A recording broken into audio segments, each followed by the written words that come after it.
Meron akong mga kaibigan actually, one of my friends before sa aming kalukuhan, nandito po siya ngayon. Kilala niya kung ano ang pagkatao dito sa Taiwan. Kilala niya kung ano ang pagkatao ko, kung ano yung mga ginawa ko dito.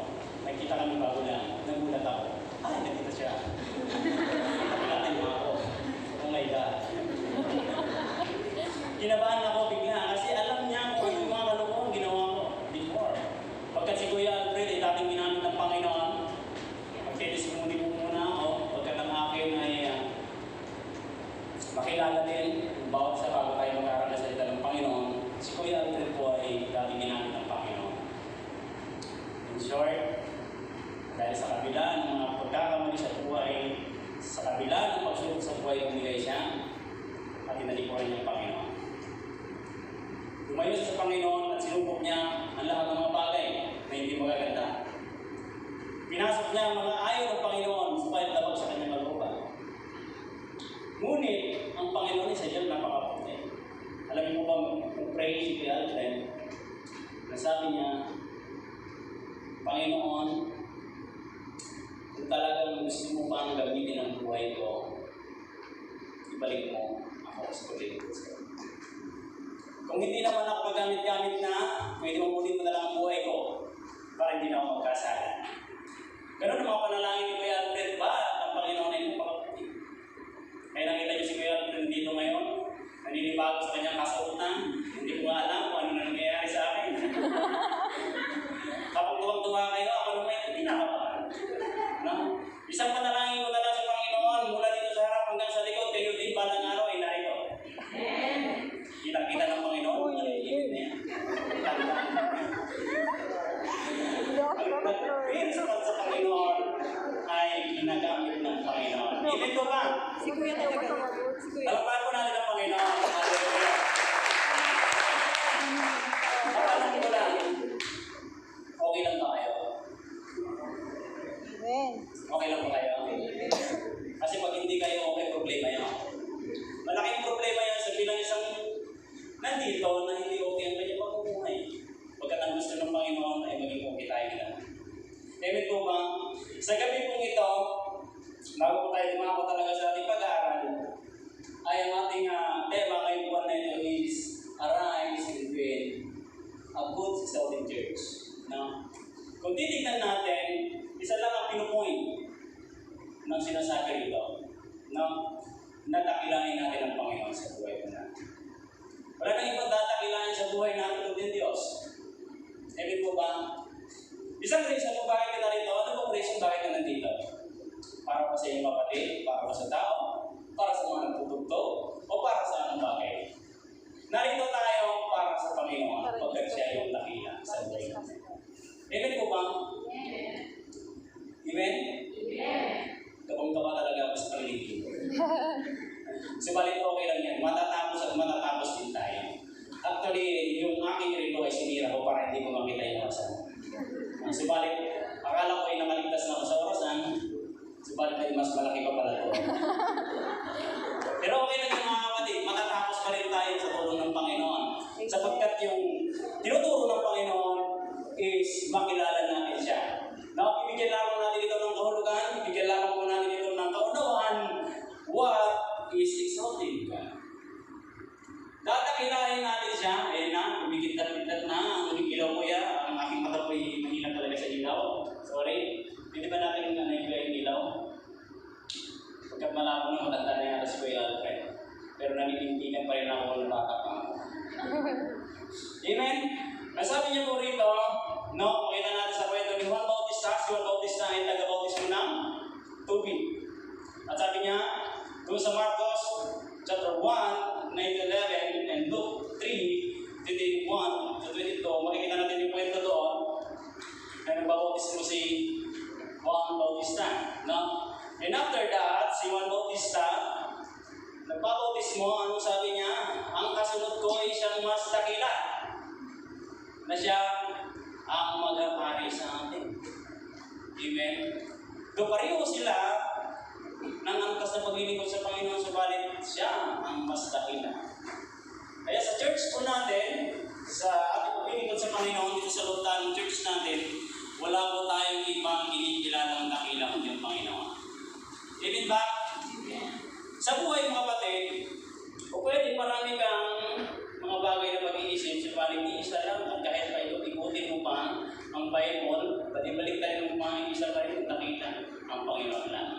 Amen po ba? Amen. Praise God. Ako patak ng ganun yung orasan, ay kinakabahan ako. Pagka nakikita ko yung orasan, hindi mong lagay sa tabi ko yung orasan. Amen. So, alam niyo po, napakahirap sa sarili ko na isipin na sa tagal ng panahon na hindi tayo nakatayo na mag-serve sa Panginoon, magsalita. This is my first time ulit na makatayo ng isa pa. Kasi how many years? 8 years, mag-8 years na hindi ako ginamit ng Panginoon sa Lord. Habang tinitignan ko itong harapan, sabi ko sa Panginoon, wala akong makayang ngayon yan. Hindi ko kayang magturo, pero wala akong dahilan para tumanggi. Dahil ikaw ang magiging kalakasan ko, dahil ikaw nagbalik sa akin dito. Kung sa sarili ko lang, Lord, ka ako. Paghawak ng mic, baliktad pa. Subalit nakita ko yung mapag ng Panginoon na gagamitin kita dyan. Huwag kang matakot kahit marami silang nakatingin sa iyo, mas maraming nakatingin sa kanila. Tingnan mo yung katabi mo. Diba? Kitang-kita ng Panginoon sa buhay ko kung paano niya o gagamitin. Pero sa gabi ito, tayo po ay magpapatuloy. Kaya marami din akong dinadalangin sa Panginoon habang gumagawa ako ng salita ng Panginoon. Sabi ko, Panginoon, ano ba ang dapat mong ituro? Marami namang ituturo, pero isa lang, binabalik-balik ng Panginoon sa akin. Ituro mo yung buhay mo. Ituro mo kung ano ka, kung sino ka. No? Kaya sa mga ito, dadalhin ko po kayo sa pamagat ng ating pag-aaral na special time with Him. Special time with Him. Ano ba ka-special? Ang reaction sa'yo, no? May special ba? Nasubukan na ba natin ibigay ng special na panahon sa Kanya? Sa iyong beloved, sa iyong kasintahan. Sino may mga kasintahan dito? Yung mga may beloved, may mga asawa, no? Exempted po yung mga walang asawa, no? Pero purihin ang Panginoon pagkat napakabuti niya. Si Kuya Alfred ay wala na siyang time before sa Panginoon. Wala na siyang oras, wala na siyang panahon para magbasa ng salita ng Panginoon. Wala na rin siyang time para makinig. Wala na rin siyang time for devotion. Nawala ng lahat ng oras niya para sa Panginoon. Subalit ang kagandahan sa buhay ko ay ang Panginoon ay nagbigay sa akin ng special time. Binigyan niya ako ng special na panahon at oras para bigyan ng pagpapaalala. No? Sa buhay natin, sa bawat isa sa atin na nandito, yan ay special na oras ng Panginoon para sa iyo. Pwede tinawag ka ng Panginoon, tinawag ka, invite ka ng kaibigan mo, in-invite ka ng kaibigan mo sa tagalan ng panahon, hindi ka nakapunta rito. That is may special ang Panginoon sa iyo. I mean, yung text po natin ay makikita po natin doon sa Luke chapter 10, verse 38 to 42. Ito po yung kwento ni Mary, ni Martha at ni Mary. Marahil itong kwentong ito ay kaskas na. Subalit, mayroong mga mensahe binibigay ang Panginoon sa akin. O pwede yung tagal na ito, bata pa lang ako, narinig ko na ang mensahe nito, narinig ko na yung si Mary at si Martha, halos babalik-balik na lang siya, pero mayroong tinuturo ang Panginoon sa bawat revelation na binibigay niya sa akin. No? Basahin po natin, sabi niya po dito sa Luke chapter 10, verse 38 to 42, sabi niya, as Jesus and His disciples were on their way, He came to a village where a woman named Martha opened her home to Him. She had a sister called Mary, who sat at the Lord's feet listening to what He said. But Martha was distracted by all preparation that had to be made. She came to Him and asked, Lord, don't you care that my sister has left me to do the work by myself? Tell her to help me. Martha, Martha, the Lord answered, you are worried and upset about many things, but few things are needed or ended. Only one. Mary has chosen what is better, and it will not taken away from here. No? So, manalangin po tayo. Sandali po natin lapit ang Panginoon. Pilapit ang ating mga sarili sa Panginoon. Hallelujah, Jesus. Minsan pa, Panginoon, kami po ay ipapatuloy na lumalapit sa iyo.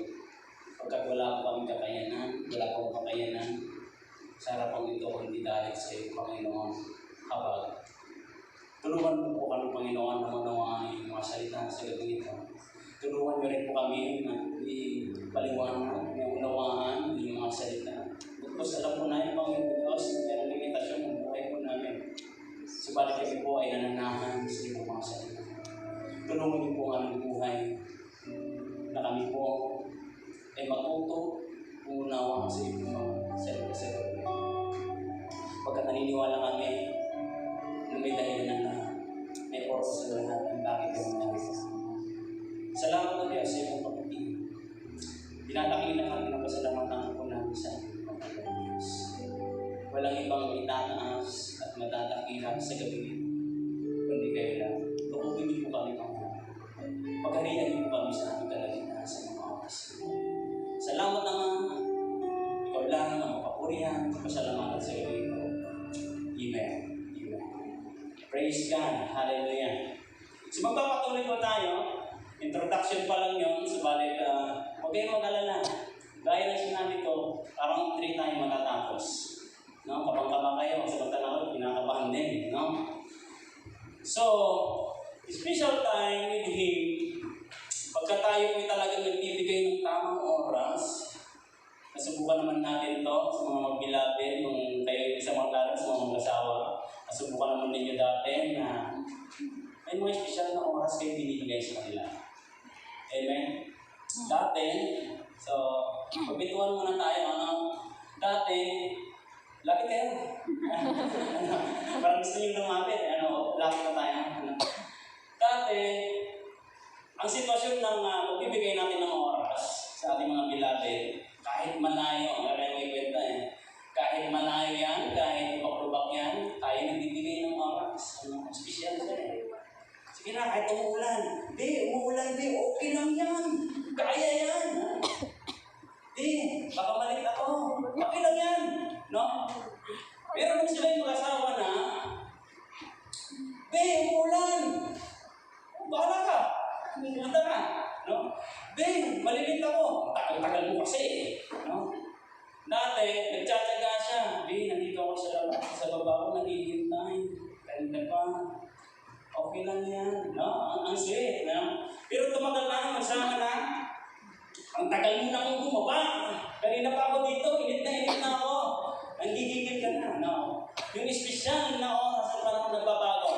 Tama ba ang ngiti-ngiti kayo? Kasi totoo. Yung ngumingiti, nakikita. Ako yung dati. No? Makikita natin yung pagpapagod. Kasi espesyal siya. So, bibigyan natin ng kwento, itong special time, napakalaga kasi mayroon tayo talagang special na oras sa Panginoon. Sino nagbibigay dito ng special na oras sa Panginoon? No? Sometimes, maganda, special na oras sa panahon sa Panginoon. Sometimes, wala naman. Mas madalas, lalo sa panahon ngayon, mayroon ng marami ng pagbabago. Ngayon, hindi na natin talaga totally ibigay yung special. Sabi ko, Panginoon, itong katuruan na ito, ay kasama ako. No? Kaya ko yan, tinuturo para ituro ko sa akin. Sabay-sabay tayo kapatid. Pari-pari mo tayo na nagpulang. Kaya nililimin tayo ng Panginoon na kailangan natin talaga magkaroon ng espesyal na managpagkat ang Panginoon laging mayroong espesyal na oras para sa atin. No? Natutulog ka na nga, mayroon pa rin espesyal na oras para sa iyo. No? Mayroon pa rin siyang espesyal na oras na kahit saan ka pumunta ay lagi 24/7 nandito ng Panginoon. Tayo lang yung kulang sa espesyal na panahon sa Panginoon. Oras. Amen po ba? Sabihin mo pag inaantok na kayo. No? Mayroon po tayo mga gamit dyan. Praise God! Tayo po ay patuloy na mag-aaral ng salita ng Panginoon. Una, sabi niya po rito ay willingness to accept, receive Him in our life. Pero bago yan, Isasummarize po natin itong kwento na ito. Pagkat ang Panginoon dati ay busy siya sa mga panahon na pagpapagaling, no?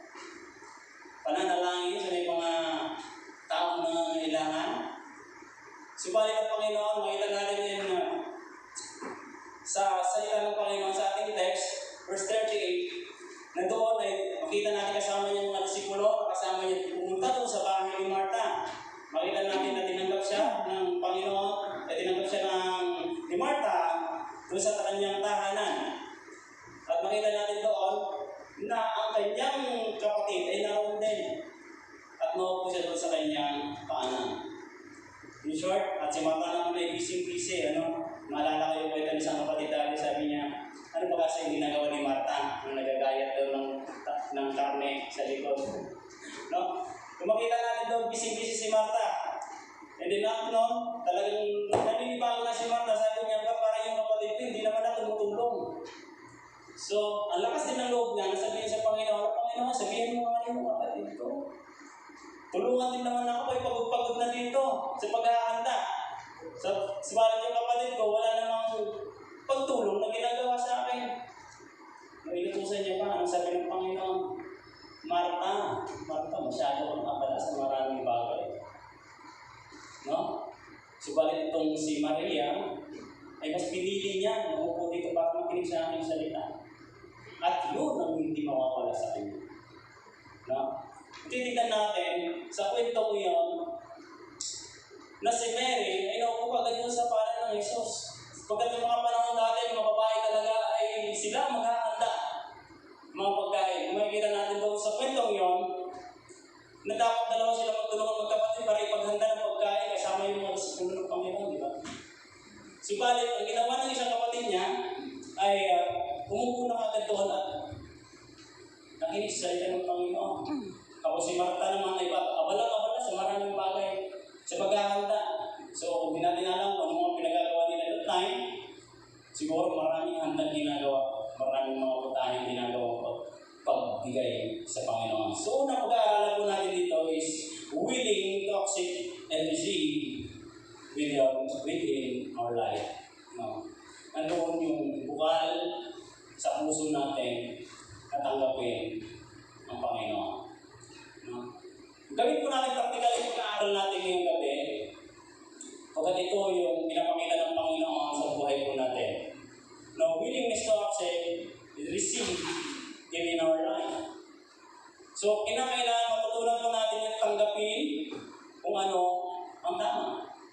Yung bukal sa puso po natin. No? Sa buhay po natin ngayon, sabi doon sa verse 38, sabi niya doon, sa Luke. Ayan, pa-flash ko na po yung verse 38. Sabi niya, as Jesus and his disciple were on their way, he came to a village where a woman named Martha opened her home to him. Bukas yung kalooban na malugod siyang tinanggap ang Panginoon sa kanilang tahanan. So gagawin natin practical na pag-aaral nito na kung yung tahanan yung buhay mo. No? Malugod din ba na tinanggap mo ang Panginoon sa buhay mo? Kung minsan, yung kalooban ng Panginoon ay kinakailangan maintindihan natin. No? Ang tanong, yung willingness ba natin tumanggap ay meron po ba? No? Tayo lang kasi nakakaunawa niya. Tayo rin nakakaalam kung mayroon tayo nun na pagtanggap sa Kanya. Amen po ba? Kaya minsan dito, kung titignan natin sa buhay ng tao, mayroong pagpipili minsan ng tao. Nawawala yung bukal sa puso niya na pagtanggap, tatanggapin mo ito. No? Kung minsan mayroong pang malalawang bata ako, mayroong mga bisita na dumarating doon sa tinitirahan ko dati, isara mo yung pinto. Ibang manibigyan yan ng utang. Isarado mo yung pinto. Manghihirang yan. No? Huwag mong papuntahin hindi malakas kumain yan. Pagdawa yan sila nakakanas tayo mga bro. Huwag mong papuntahin yan dito. Pag uwi yan, maghahanap ng init yan. May mga ganon, no? Pero tinuturuan ng Panginoon, tinuturuan tayo ng Panginoon kung paano tayo magkaroon ng bukal na puso ng pagtanggap. Masama man yan, mabait man, walang pinipili. Amen po ba? Minsan yung gusto natin, minsan yung mabuti lang. Minsan yung gusto natin makasama lang is yung mabuti lang. Bakit ganun? Kasi mayroon tayo mga desisyon sa buwan. Minsan si ano lang gusto ko makasama. Bukal yung puso mo sa kanya, pero sa una niya yung iba, ayaw mo makasama. Bakit? Kasi kulang. Yung puso po natin kulang. Wala yung willingness na pagtanggap natin sa Panginoon. Kasi pag tinanggap natin ang Panginoon, no? Bukal sa puso natin tanggapin ang lahat. Amen ba? Kaya nga sinasabi ng Panginoon doon sa Luke chapter 3, verse 52, no? Naparito ang Panginoon hindi para sa mabubuti. Naparito nga siya para sa masasama. Kung yung mga masasama din napakahalaga sa Panginoon, how much more pa kaya? Na tayo, masusunod sa Kanya. Kung bukal yung puso ng Panginoon, tinanggap yung mga makasalanan na yun, kasi lahat naman po tayo nanggaling sa makasalanan. Ganun po ba? Lahat naman po tayo ay makasalanan. Ngunit tinanggap tayo ng Panginoon. Dati anong buhay meron ka? Dati anong buhay na sinimulan mo bago ka na ito? No? Sapagkat bukal sa puso ng Panginoon na gusto ka niya tanggapin ng hindi sa'yo buhay. Amen po ba? Palakpakan po natin ang Panginoon. Hallelujah. Sabi nga nito, open your heart. Kaya kailangan talaga bukas ng ating mga puso, mga kapatid. Kailangan lang po dito magsimula sa atin. Hindi magsisimula sa kanino man, kundi personal sa ating mga puso magsisimula. Kailangan lang natin nabuksan ang ating puso para sa lahat. Walang pinipili pagkat ang Panginoon, wala ang pinipili. Yung mga taong kriminal, mahal ng Panginoon yan. No? Lahat po ng mga makasalanan, mahal ng Panginoon. Kung mahal ng Panginoon ang lahat ng mga yan, mas mo pa kayo tayo. Kung nagtatanggap ang Panginoon ng mga tao ng mga ganong sitwasyon, tayo pa kaya? No? Napakahirap din sa sundin, sa balitin ang gusto ng Panginoon na gawin natin. Amen. Mahal ba yung kapatid mga kapatid? Amen. Mahal ba ang iyong kapatid? So, hindi kang tanggapin din ang iyong kapatid. Amen. Amen. So, yun ang tinuturo ng Panginoon. Maging bukal sa puso natin ang pagtanggap sa kahit sino. Amen. Wala po dapat tayong pinipili. Amen po ba? Pangalawa, sabi niya po rito, willingness to serve Him. No? Nandito na sa verse 39, sabi niya po rito, she had a sister named Mary who sat at the Lord's feet listening to what He is saying. Kung makikita natin dito, yung kapatid ni Martha na si Mary, no? That time na siya ay tumutulong sa kanyang kapatid, pwedeng tumutulong pa siya that time. No? Tinutulungan niya pa si ate niya Martha. Subalit kung nalaman niya na si Jesus ay dahil na at umupo doon sa sala, agad siyang pumunta sa paanan ni Jesus at umupo at narinig ng kanyang salita. Kailangan din po dito yung bukal sa puso natin yung paglilingkod sa Panginoon. Sapagkat yun ang tinitignan ng Panginoon, yung puso po natin. No? Kahit naman magtaas tayo ng magtaas ng kamay, kahit naman lumuhod tayo ng lumuhod sa Panginoon, mas kilala ng Panginoon yung tunay na bukal ang puso niya sa kanyang paglilingkod. Amen po ba? Amen. Sabi niya po dito sa 1 Chronicles 29, verse 9 to 17, sabi niya, God wants us to be willing, not be obligated. His people rejoice to give willingly with their whole heart, offering freely and generously to Him. So, pinakailangan dito kapatid yung puso talaga natin. Na talagang mayroon tayong puso na willing na maglingkod sa Panginoon. Sapagkat ang kailangan talaga ng Panginoon dito yung willingness na mag-serve sa Kanya. Hindi na dapat na tayo ay pinipilit pa para maglingkod sa Panginoon. No? Sino ba dito yung pinipilit na maglingkod sa Panginoon? Wala. Pagkat ang gusto ng Panginoon, pare-pareho na tayo ay mayroong puso na paglilingkod sa Kanya. Hindi na dapat pinipilit na, uy, lumod ka. Uy, taas ka naman yung kamay mo. Pero ang tinuturo dito, magkaroon po tayo ng willingness na mag-serve sa Kanya. Na kahit hindi po tayo nakikita, hindi man tayo nakikita ng iyong kapatid, hindi man tayo nakikita ng ating mga pastor, nanduin yung worth sa puso mo na paglilingkod sa Kanya. Maraming ministry, maraming gawain sa ministry, but kung wala ito sa puso mo, nagagawin mo lang ito pagkat dyan mo.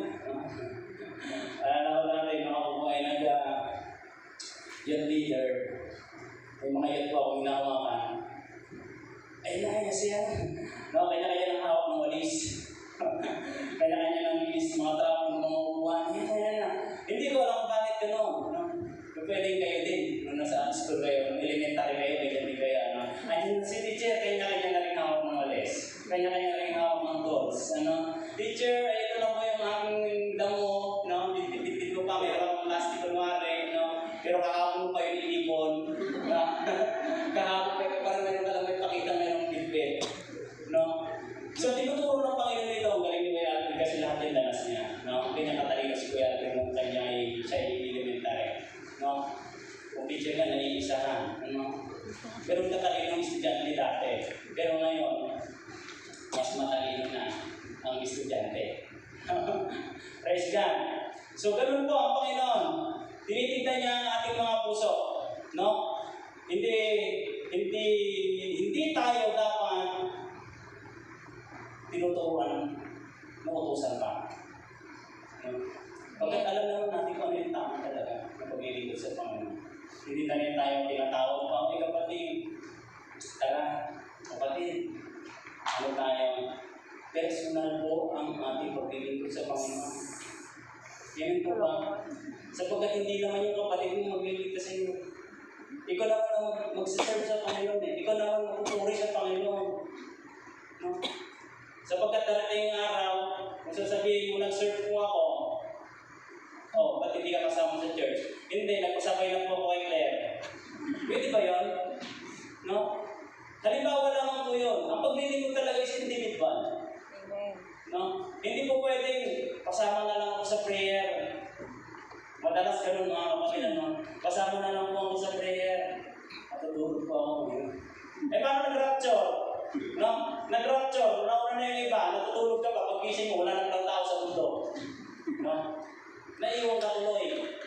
Pero nagpasama ako ng prayer, hindi ka kapatid. Naiiwan ba ako?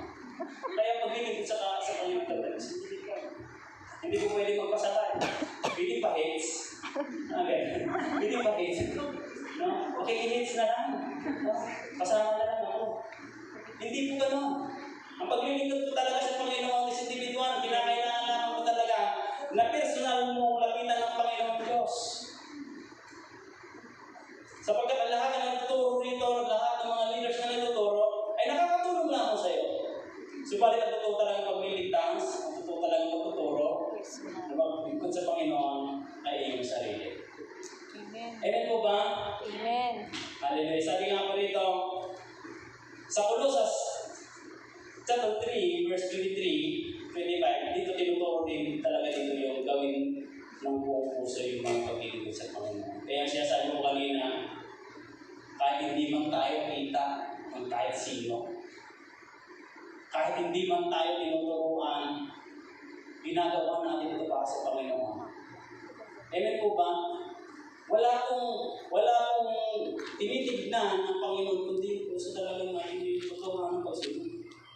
Kasi doon bumabasa yung Panginoon sa paglilingkod ko talaga personal. Amen po ba? Kaya minsan, kailangan din natin isipin talaga sa aming sarili kung tama ba talaga yung paglilingkod sa Panginoon. Kasi kayo na mga kasalat ng kapatid. Tama ba yung ginagawa ko paglilingkod sa Panginoon? Nasa tama ba yung puso ko? Willing ba itong puso ko sa paglilingkod sa Panginoon? O pwede, may kulang na kaya. Tayo na mga kasalat ng mga kapatid. Amen po ba? Dahil tayo lang nakakilala sa ating mga sarili.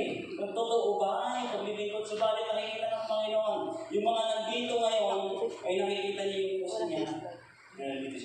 sa Panginoon. Amen po ba? Palakpakan po natin ang Panginoon. Hallelujah.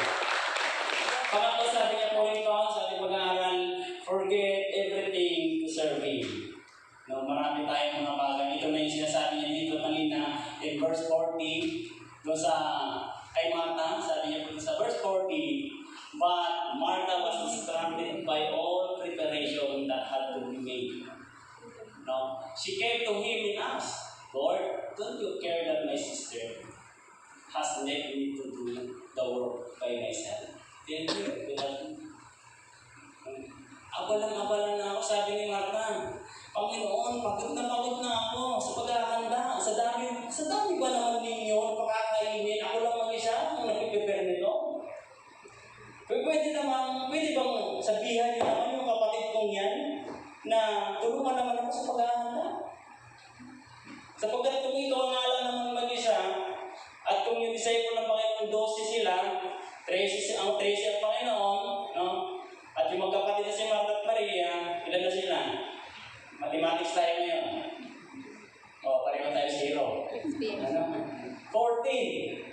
15. Plus nandun pa si Lazaro.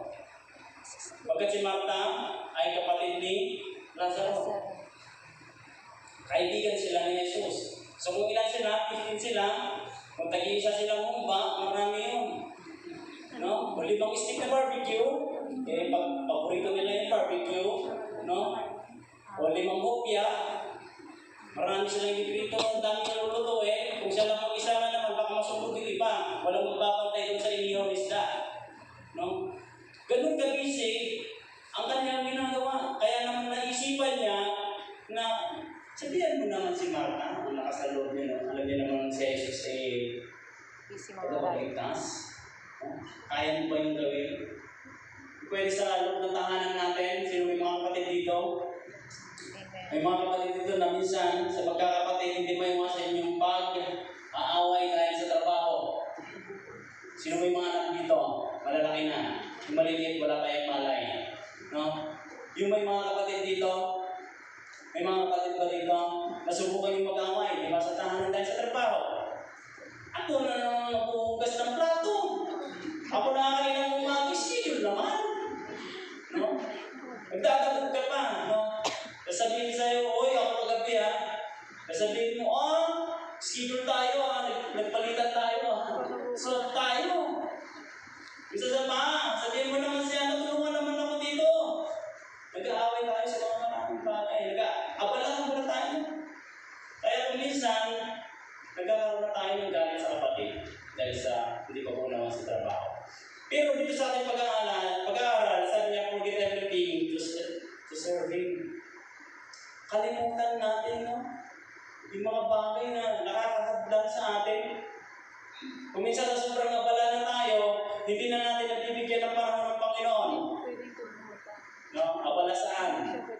Abala pa sa bilate. No? Abala sa maraming bagay na kung saan maraming, lalo sa sitwasyon ngayon, ay marami ng mga talagang pagkakabalahan ng tao. Lalo sa teknolohiya ngayon, ang lakas makahata yung ating Facebook. No? Hindi naman pinagbabawal yan, pero kung titignan natin, marami tayong nakakaligtaan na oras ng pag-ikot sa Panginoon. Kung panalangin lang nga no? Kaya kung minsan, iniwasan ko na rin kung mag-Facebook.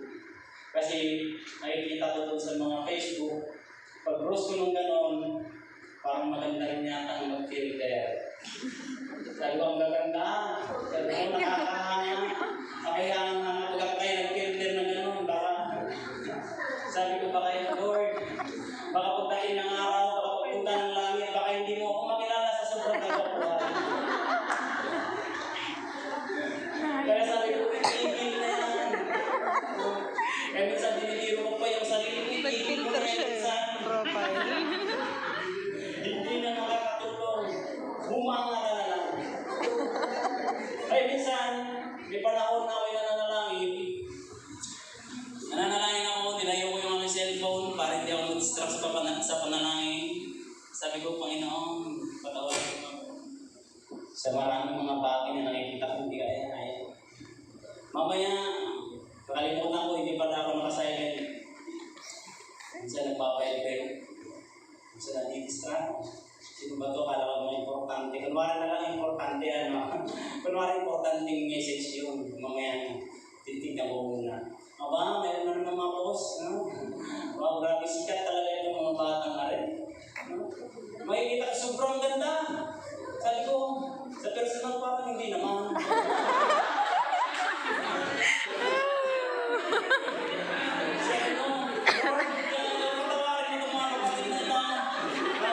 Pinaglulo ko mga sarili. Pero ang katotohanan, maganda at gwapo naman tayo. Palakpakan tayo ng Panginoon. Wala akong tumatanggap na pangit tayo. No? Sige, subukan mo tanggapin pangit ka, masasaktan ka lang. Eh kung ako nga, no, na-discover ko lang kahapon na, may tsura pala ako. Amen? Sabi ko, Lord, alam niyo ba yung tsura na yun kung wala ako sa Panginoon? Matatakot kayo, tatakot kayo. Dahil ang alam niyo, iskulpit yung harap nito. Ano yun? Pero grabe, hindi naman ng Panginoon. No?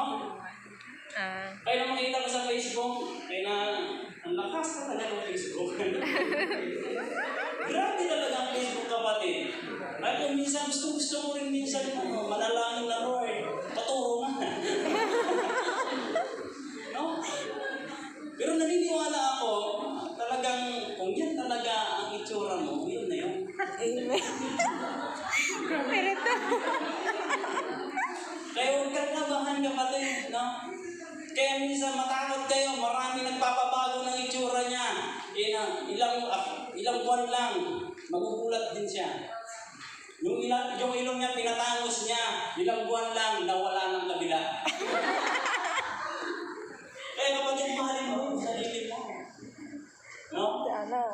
Huwag ka nang maghangad. No? Kung ako nga, naghahangad din ako, pero siyempre, noon, ito yung binigay mo sa akin. Satisfied na ako. Dahil kahapon na lang ako.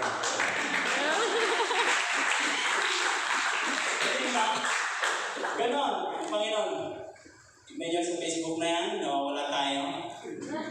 So forget everything. Huwag tayong mabahala. No? Kung minsan kasi sobrang natin pag-aalala, hindi na natin nakikita yung sarili natin. No? Minsan, problema, ang dami. Problema sa pera. Especially tayo nandito.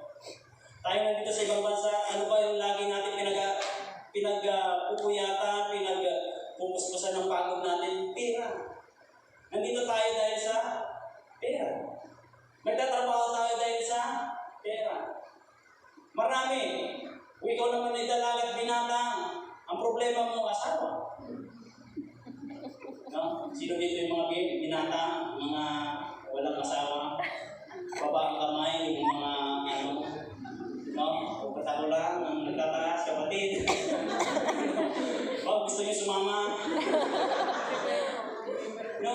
Minsan, kinakailangan natin isipin sa sarili natin, kung ikaw ay walang asawa, huwag kang mabahala. Huwag mong isipin ang isipin, kung itatanda na. No? Kung makita mo sa Biblia, no? Kung si Elizabeth yan nanganak pa. No? Sino yung mga walang anak? Walang palataya ka lang. Kung ang Panginoon gumagawa ng himala, noon, paulas mo pa kaya ngayon? Ang Panginoon ay nandiyan lagi para tugunin ang lahat. Amen po ba? Amen. Isa lang ang dapat natin isipin lagi sa ating mga buhay. Huwag nating bigyan ng mabigat na pag-iisip yung kabila sa ating pag-aalala sa maraming bagay. Pagkat wala naman yun sa Panginoon. Ang gusto lang ng Panginoon is kalimutan natin yun siya ng bahala. Maglingkod ka lang maglingkod sa akin. Ako bahala sa iyo. No? Ang totoong Kristiyano ay pinagkakatiwala niya sa Panginoon lahat ng bagay. Sapagkat alam naman natin na ang Panginoon ang may source ng lahat. No? Hindi na po pwede kay pastora lahat ang source. No? Pastora gusto mo magkabahay. Pastor gusto ko magkabahay. Kung kay pastor lahat, ay wala na siyang papatayong bahay. Pero ang service ang Panginoon. Siya ang may kaya ibigay lahat sa lahat na nandito, kaya ibigay. Ganun kalakas ang Panginoon. Ganun makapangyarihan ng Panginoon. Hindi po ba? Amen. Sunod, sabi niya po rito, do not be worried about meetings. Ito na. Sabi niya doon, sa verse 41, sa kwento, Martha, Martha, the Lord answered, you are worried upset about meetings. Ito na sabi niya. Kasi sabi niya, Panginoon, utusan mo naman si Mary na tulungan ako. Pero mayroong sagot ang Panginoon. Anong sabi niya? Martha, Martha. Masyado ka nag-aalala sa maraming bagay. Ito yung sinasabi pinag-aaralan namin kanina na halos magkapareho lang, magkatabi lang yung kwento na pinag-aaralan natin na do not be worried about meetings. So sa ating bilang mga Kristiyano, ang dami nating mga alalahanin. Ang dami nating iniisip kahit na hindi natin problema, pinoproblema natin. Napakarami na nga natin problema, dinadagdagan pa natin yung problema natin. Uy, alam mo siya, no? Hindi naman natin problema yung kapatid. Amen ba? Uy, siya, nakita ko. Samantalang yung problema mo, hindi mo pa nga ayos no? Kailangan lamang natin sa sarili natin may ayos. Kaya kung minsan, sa sobra natin pag-aalala na kung paano na kaya ito, paano na kaya yung future ko, ako'y matanda na. Pinahanin ko kayo matanda na. Hindi po. Ako, ginagamilan ko na lang ng pulpo. Pero lahat naman tayo ay dumadaan sa ganyang mga bagay. Ibig ko ba, kinakailangan lang i-exercise natin yung pananampalataya natin na hindi tayo mag-alala pagkat alam natin, kilala natin ang Diyos sa buhay po natin. Ibig ko ba, ang Diyos ay walang ginagawa para sa atin na gusto niya lang is magtagumpay tayo. Gusto niya lang is mabago yung ating pananaw sa paglilingkod sa Kanya, yung mai-focus natin yung pananaw natin sa Kanya. Kaya kung titignan natin yung word ng Martha, papalitan natin yan, sinasabi niya naman, relax, relax. No? Sabihin mo nga sa kataling mo, relax ka lang. Relax ka lang. No? May tugon ng Panginoon dyan. Kaya minsan, yung Martha na sinasabi ng Panginoon, relax, relax. Huwag kang mapahala sa maraming bagay. Parang hindi mo naman ako kilala. Lahat ng bagay ay kaya mong gawin. Kaya relax ka lang. Huwag kang mapahala. Kaya nung katuruan last Sunday ni Kuya Jeff, no, post, to rest. Kaya napakahalaga pala yung mag-post. Mag-post ka muna, ipapahinga. Kasi lahat naman tayo may napapaguran kapatid, hindi ko ba? Lalo na sa mga nagdadaanan na problema sa buhay, sa pamilya, financially, lahat naman tayo napapagod sa mga ganyan sitwasyon. No? Sa practical na pagtuturo ng Panginoon sa amin dito, lahat na tayo may kapaguran. Nag-worry tayo sa maraming bagay. No, hindi na ako may extend. Matatapos na yung kontrata ko, paano na kaya ito? No? Tinuturo sa atin dito, do not be worried. Huwag kang mag-alala, huwag kang matakot. Pagkat ako, ang tutulong sa iyo, Isaiah 41 verse 10, no? Tinuturo, huwag kang matakot, huwag kang mangamba. Ako ang iyong Diyos, tutulungan kita. Amen. Yun ang pangako ng Panginoon sa ating lahat. Kaya huwag mo tayong matakot mga kapatid. Amen? Sapagkat sabi nga do not worry about your wala tayong dapat ipakabahala. Kung tayo man ay nandiyan sa sitwasyon na ganyan, marami tayong iniisip, marami din tayong mga bagay na gumugulo sa ating isipan, subalit, tinuturo sa atin, huwag tayong mabahala. Dahil ang Diyos ang nagbibigay sa atin ng kasagutan sa lahat ng ito. Amen po ba? Panguli, sabi niya po rito, ayan, tuwang-tuwa ng iba. Pagkapanguli na tayo, sabi niya rito, choose one thing that is extremely significant. Ang makabulong. No?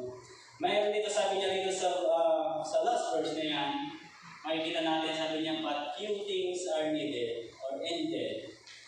Only one Mary has chosen what is needed, and it will not be taken away from mag-iingat. No? Ito lang yung inaano ng Panginoon sa atin. Meron lamang pagpili talaga. Si Mary, mas pinili niya yung isang bagay na alam niyang mas mahalaga sa kanya. O pwede si Mary that time, kung kaya naupo siya kagad doon sa paanan ng Jesus. Kung pwede si Mary ay marami din mga dala-dala mga problema. O pwede si Mary, marami din ginanay sa Diyos kung bakit siya nandun kagad sa paanan ng Jesus para makinig. No?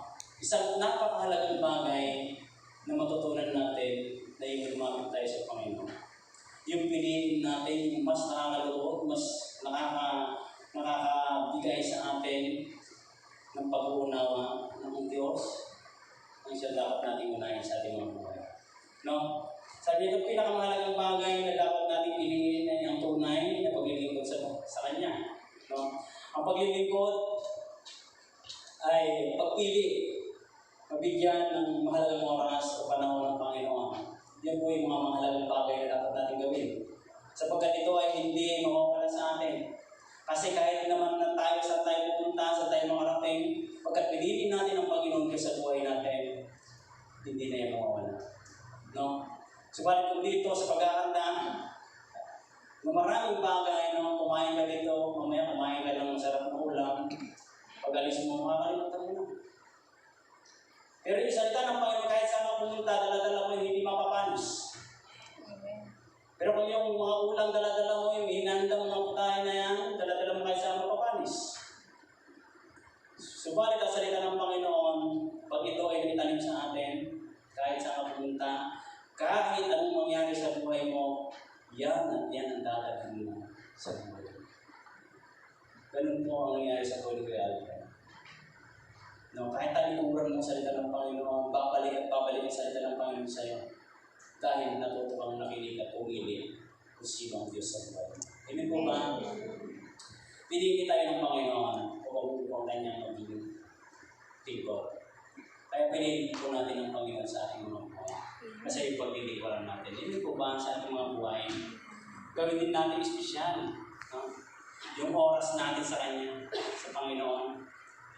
Kung may espesyal na oras at panahon ng Panginoon sa atin, yun din natin ang Panginoon. Kasi nauuhaw din ang Panginoon sa ating mga oras. Hinihintay niya rin ang espesyal na oras na para sa Kanya. Amen po ba? Pagkat tayo ay laging espesyal sa Kanya. Lagi po tayo espesyal sa Kanya. Kailangan lang natin pumili sa ating buhay sa paglilingkod. Amen po ba?